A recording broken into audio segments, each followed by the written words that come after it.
York to do the first day of filming. We got a stage in Brooklyn, Red Hook, Brooklyn. We tried our best to recreate the She's Not There Hullabaloo set, which was where a lot of those interviews take place. If you go back and watch a doc and compare it to the Hullabaloo performance, you'll see elements of production design brought into those interviews. But so yeah, we started as a long. One question was asked, and I'm talking for 20 minutes, but that's what you want, though. So go ahead. Okay, good. Well, this is the last part of it, but we started filming in May of 2022, and then it was really a little, like a year later, we got the call that South by Southwest wanted to screen the film of where we were at with the cut, which was quick. That's about a year, a little over a year turnaround, which is not long. But South by gave us the chance to go back and really challenge it and watch it and make changes, but we cut about 20 minutes out of the South by cut.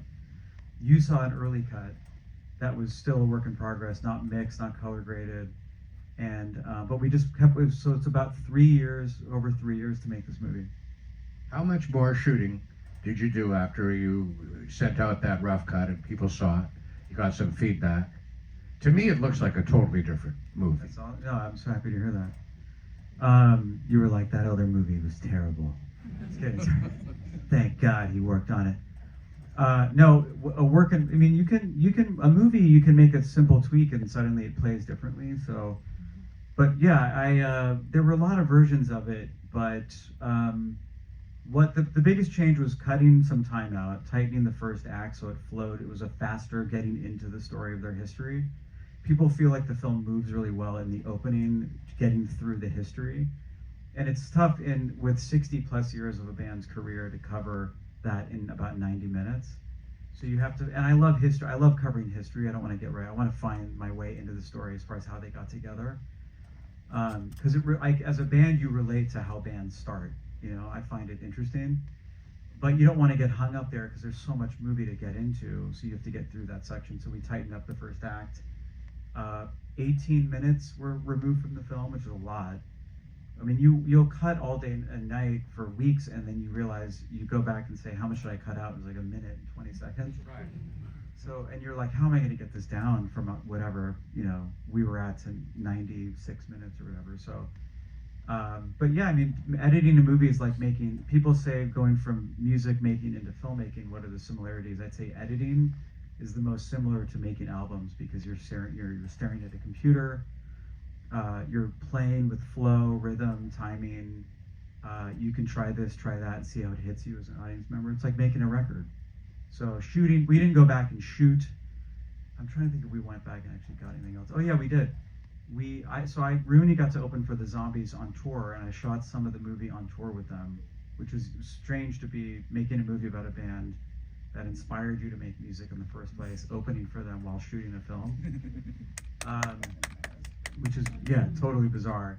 But yeah, there was just footage that kind of came in that we discovered along the way that helped fill in the pieces. It's fantastic.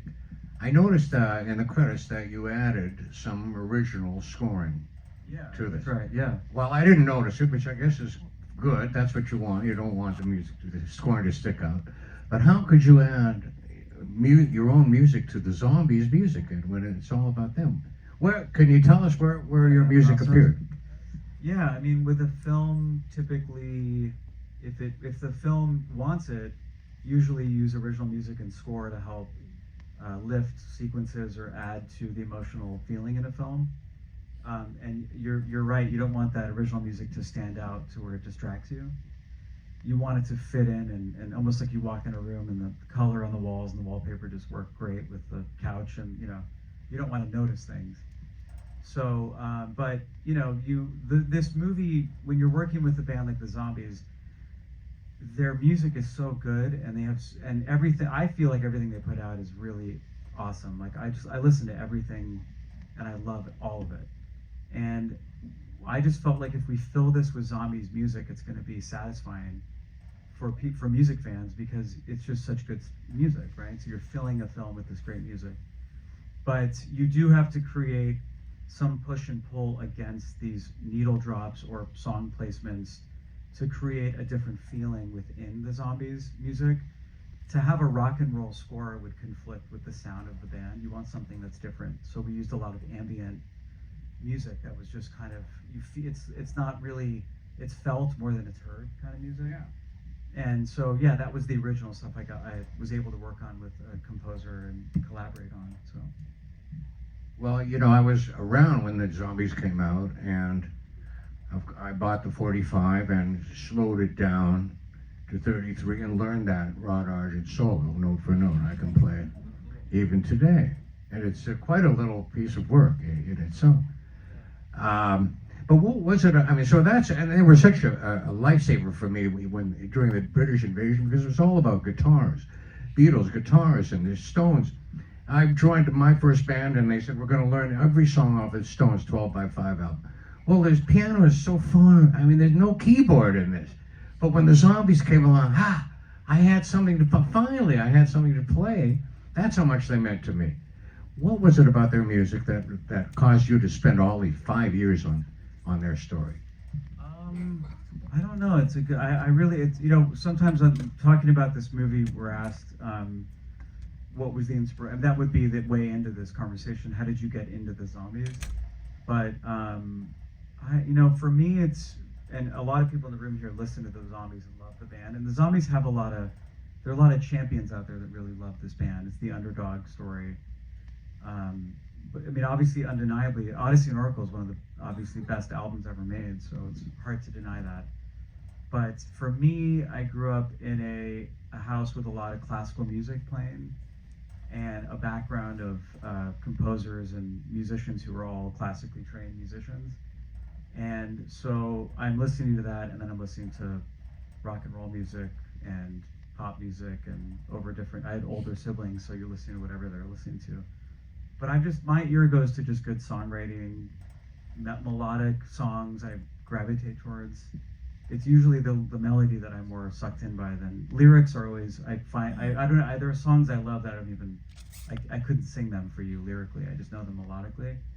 But classical music, rock and roll music combined, I think is really exciting. That was also, you know, a lot of those British bands were inspired by early American pop writers, which I love. The Brill Building movement of songwriters I love so much. So they were listening to the bands that I also fell in love with pre-Zombies, and then writing music that was their own interpretation of what pop was, and they had their own style. But, you know, getting to make this film and getting closer to the guys, meeting Hugh Grundy, Chris White, you know, there's so, like, Paul Atkinson's family was involved and helpful to the film, and his daughter was there in London. Randomly, we were at Abbey Road, which was intended, but then she was living there, and she showed up, we emailed her, and she came, like, that day. So we were really, you know, something was looking after us, you know, as we went. But, yeah, there's just something about those guys. It's what a great band is. It's all of them together. For a marching drummer, he's not even playing with his feet. He's playing with his hands, right? But to put it all together and have a certain drum feel added with Argent's playing and Colin's voice, it just all works. And Paul's style of guitar playing, there's something magical about it. But we could sit here and analyze the Zombies music for a long time, but there's just something different about the Zombies. I mean, I listen to a lot of British invasion bands, and there's just something about those guys specifically that really stands out musically. Obviously, the voice really pulls you in, any band. And then it's the writing, and as for you, it was the musicianship and the keyboard playing. But Colin really is, something about him is very seductive as a singer. He can sing soft, he can put edge behind it. I don't even know where he places his voice in his head. We toured together, and I heard him sing next to me every day, and I was like amazed. He just turned 80, and he was ripping in the same key as those songs, singing the high harmonies as the lead. It was like, what the heck is going on here? But yeah, they're just incredible, and they're just good guys. And the story, I should have said at the beginning, but for me, the film, when you're making any movie, it's about what's the story. This isn't just connect point A to point B as a music. This is what's behind what's going on with these people, these humans, on an emotional level that I really care about in documentaries. And I felt this is really a story about friendship, and hope really at the heart of it. It's more than just a music film. So that's something that gets me very excited watching the film. You did the zombies justice. You did a great job at it. Before we go, any questions for the auteur? Yes, sir.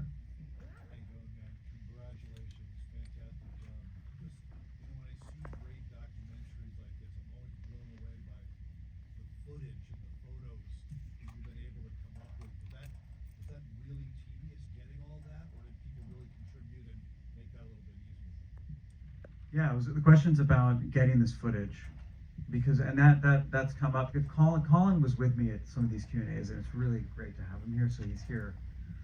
He's right here. I will say the zombies aren't playing right now as the zombies, but I know they were going in the studio. Colin was going back home to meet Rod to make a new album. So there's just something so cool about that, right? I mean, these guys are, I'm not answering your question, I will answer it. But these guys run on music, right? Like that's what keeps them, music is truly, for those of you that play music, it really keeps you fresh and keeps you focused, and it's like the fountain of youth. But they're going in to make a record, so you can still make, obviously, the Beatles famously stopped touring and made albums. Harry Nilsson didn't play live, made great albums. But this band didn't have a lot of archival. And it was really hard to make a doc without a lot of. We didn't open a box, and it was like we stumbled into gold. And we were like, we got a movie. We had to look everywhere to find anything we could find, and we had to create the illusion that you were there every step of the way, and fill in the pieces of the story that you're hearing that they're telling you. So, but we found we had a couple. We got lucky a few times. It was really with. Chris White was a huge came through with some amazing footage like that with the guys playing at a youth club when they were young. That was a great thing to find that. And then family photos. I went to England. I hung out with the guys. I got to go through their photo books and scan whatever I could find. And so yeah, I mean every little piece counts. And there's stuff you can't even. It's hard to make a doc because. You could find something that works so well, and then you can't find out you don't know who took the photo, and then you have to take it out of the movie. So there's a lot of, that's the joy and the struggle of making an unscripted film is how to use these pieces. But yeah, you do the best you can, and luckily these are very, charismatic guys, so those interviews really help carry us, and getting them at Abbey Road, Studio 3, first time they were together, in that live room where they made Odyssey and Oracle was incredible. The feeling between them. And then for me as a Zombies fan to get the original masters to Odyssey and Oracle and to play it at Abbey Road and sit there alone and listen to every track was really special. That was great too. Did Colin ever give you any sort of a raison for the fact that those records he sang a very softly and spooky? It's the time. Now he's full voice, like an opera singer. I mean, it's not easy at any age. But what happened? Do you have any insight into that? I don't. I really love singers as far as like the technique of singers, listening to people sing and trying to understand their voice. Because I sing lead in my group, so I'm very specific about how you sing and how you use your voice on record versus live. I mean, I think for anyone here who plays music, the live show and the album recording are different ways you use your body and physically, and they're not the same. You can't just take the vocal in a studio and sing that way on stage. If you play every night, you're toast. You'll blow your voice out. So I think because I listened to Colin's voice, I listened to him really closely. I think it was also just, for him, he wasn't a professional touring singer in the early days of the recording. He obviously started touring, and when they made Time of the Season, that was after starting to do live shows. But I think that he found a technique that helped preserve his voice on the road as far as the health. Absolutely makes sense. So he sings like a vocal coach trains you to sing live to preserve your range, and it worked because he sings that way still. It's just a different character that he's able to do. Yeah. On record, you can find a different character that he's not. But I think that's just the answer to it. There you have it. Any other questions? In the back. Will there be any blooper footage out? Yeah. Takes that. It's a good question. No, because I love bloopers are the best. The bloopers we do have stuff, but the thumb war moment was like a blooper moment for us. Because I was trying to find conflict in the guys if I could. I was trying to look for conflict because I just know bands having conflict, so I know it's hard to keep the peace in groups, and it's rare to be doing it this long and also enjoy, like, have a good time together. It's really rare, and also it's kind of be careful what you wish for kind of thing, because also bands that came from that era and had big success sometimes didn't always come out the other side wanting to have that friendship. So you lose something along. You make these sacrifices, I think, with success, and I think their version of success was their friendship. That was because I asked everyone, would you change anything, and everyone said no. Genuinely, there was nothing like they weren't carrying anything that was like this feeling in them that was just like crying out. It was just a real peace with their career and their lives and all these. So it was a really nice thing to be a part of that. It strikes me that so often when the bands break up, it's over money, it's over the finances. These guys never made any money. Maybe that has something to do with it. Yeah, and I think it's they got into it for the right reason. I think it was about the music. So I think they just want to be making music all the time. I think that says something. Maybe different artists go into music for different reasons, but it was about the love of getting back and getting in the studio right away. But for me, they'd never done a thumb war, so I thought I wanted to interview them individually to get their stories out. They were in separate rooms, and then I put them together to try to see if I could create a dynamic with them. Talking about the band breaking up, there was a moment where Rod looks at Colin. It's in the film, and I see it in his eyes, this feeling of it's still with him, of this, and for sure, and for Colin always says, I wonder what we've done next. I said, I know you did next. You made 1 year with Chris and Rod. I mean, you made the next Zombies record, sort of. And those guys went and did Argent. So if you put it all together, you have all these songs kind of feel like the next Zombies record. Yeah. But you feel, it's still with them. But I think even, it's come up in the screenings, but what these guys went through, life works in mysterious ways. So something that occurs at one point follows you and finds another way to maybe help something along the way. But for Paul Atkinson to be put through this experience and then become an A&R guy and sign ABBA and get back with Brian Wilson and take care of his cat, like, he was such a champion for so many bands, and he was apparently such a good guy and like like one of the good ones in the label world. But had he not had these experiences, would he have been that same guy? Would we have these artists who were taken care of and given a shot had these guys not had that? So there's a lot of interesting threads to look at here. Well, can we thank this gentleman, Robert, one more time for doing a fabulous job. Thanks for hanging out. Yeah, thanks for staying with us. Yeah, thank you, everybody. It's been a wonderful evening, and congratulations. Wonderful piece of work. Thanks, all. Thank you, everybody. Appreciate it.